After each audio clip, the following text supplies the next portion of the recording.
अस्सलामुअलैकुम, मैं हूं गुलाम मुस्तफ़ा। आज मैं आपको एक बहुत ही इम्पोर्टेंट इन्फॉर्मेशन देना चाहता हूं कि जब हम अपनी एप्लीकेशन को फिल कर लेते हैं, वहां पर कंप्लीट डॉक्यूमेंटेशन एवरीथिंग अटैच कर देते हैं, उसके बाद हम सबमिट करवा देते हैं।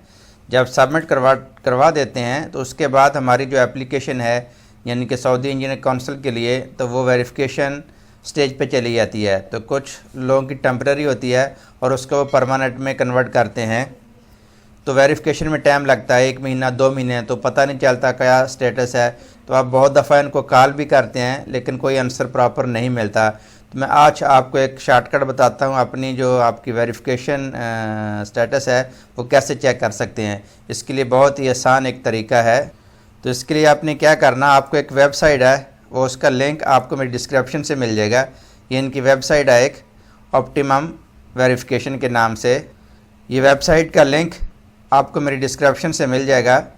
आप जब लिंक पे क्लिक करेंगे तो आपको इस तरह की विंडो स्क्रीन ओपन हो जाएगी। अगर ना भी ओपन हो जाए, अगर इस तरह की हो, आप गूगल पे भी लिख सकते हैं ऊपर ऑप्टिमम वेरिफिकेशन डॉक्यूमेंट्स। लेकिन अगर आप लिंक यूज़ करेंगे मेरी डिस्क्रिप्शन के वीडियो की डिस्क्रिप्शन से तो ईज़ी रहेगा। तो वहाँ पर आपने चेक स्टेटस पे क्लिक करना। जब यहाँ पर क्लिक करेंगे, क्लिक करने के बाद इस तरह की विंडो आपके सामने आ जाएगी। तो यहाँ पर आप देखें, आपने अपना पासपोर्ट नंबर लिखना है। पासपोर्ट नंबर लिखने के बाद यहाँ पर आपने अकामा नंबर देना है या बॉर्डर नंबर देना है। यानी कि यहाँ जीसीसी वाले जो हैं उनका कार्ड होता है, या सऊदी जो हैं उनका अपना सऊदी आईडी कार्ड होगा।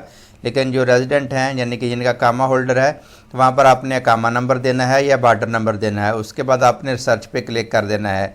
यानी किस तरह, ये पासपोर्ट नंबर दिया मैंने एक, यहाँ पर अकामा दिया और बाद में सर्च पे क्लिक कर दिया। जब रिसर्च पे क्लिक किया तो आपके सामने ये स्टेटस तरह आ गया।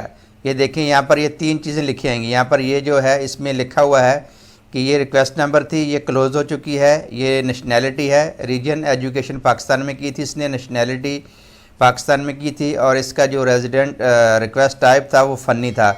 और यहाँ पर ये क्लोज़ हो चुकी है। यहाँ पर देखिए 3 आएंगे, 3 में से कोई अगर क्लोज़ लिखा है जिसका मतलब है कि verification process has been complete and final report submit to the client, तो डन होगी आपकी वेरिफिकेशन। अगर पेंडिंग में है तो इसका मतलब है कि वेरिफिकेशन जो प्रोसेस है पेंडिंग में है ड्यू टू मिसिंग इंफॉर्मेशन या डॉक्यूमेंट्स, यानी कि आपको जो आपका कोई डॉक्यूमेंट्स है वो मिसिंग है। सऊदी इंजीनियरिंग काउंसिल का जो आपका पोर्टल है वहाँ से नज़र आएगा। लेकिन अगर इन प्रोग्रेस यहाँ पर लिखा जाए तो इसका मतलब है तो verification process has bin initiated with the issue authority, यानी कि यहाँ से ये इशू हुई थी आपकी डिग्री, उन्होंने उनसे भेजा हुआ है कोई इन्फॉर्मेशन के लिए, उनके वेट कर रहे हैं फीडबैक लेने के लिए, वेटिंग कर रहे हैं फीडबैक के लिए। यानी आपकी जो यूनिवर्सिटी है या आपका बोर्ड है वहाँ से वो इन्फॉर्मेशन का वेट कर रहे हैं, तो इन प्रोग्रेस है। तो इस सूरत में आप अपने बोर्ड से या वहाँ से किसी से रब्ता करके इसको थोड़ा आप प्रोसेस को एक्सेलरेट कर सकते हैं। लेकिन अगर पेंडिंग में है तो इसका मतलब आपके पोर्टल पे कोई ना कोई मैसेज आ जाएगा तो मिसिंग डॉक्यूमेंट्स आपने ऐड करने। लेकिन अगर क्लोज़ कर दिया तो उन्होंने डन करके रिपोर्ट वहाँ पर भेज दिया, यहाँ से आप चेक कर सकते हैं। और इसका लिंक आपको मेरी वीडियो की डिस्क्रिप्शन से मिल जाएगा। जिन लोगों की ये वेरिफिकेशन स्टेज में है और अभी तक वो नहीं हुआ तो यहाँ से वो स्टेटस मालूम कर सकते हैं। तो ये एक इन्फॉर्मेशन थी सऊदी इंजीनियरिंग काउंसिल के बारे में जो मैंने आपको दी। तो इस वेबसाइट से आपको ये सारी चीज़ें मिल जाएंगी, ऑप्टिमम के नाम से है ये, और यहाँ चेक स्टेटस पे आपने क्लिक करना। तो इस तरह से और भी इस तरह की और भी आपको इन्फॉर्मेशन चाहिए सऊदी इंजीनियरिंग काउंसिल से, कैसे रजिस्ट्रेशन करते हैं, कौन से डॉक्यूमेंट्स रिक्वायर्ड होते हैं, या वीज़ा के बारे में, या और टेक्निकल सिविल इंजीनियरिंग के बारे में, तो आप मेरे चैनल का विज़िट कर सकते हैं। तो मेरे चैनल को लाइक करें, प्लीज़ सब्सक्राइब करें और दूसरों के साथ शेयर भी करें।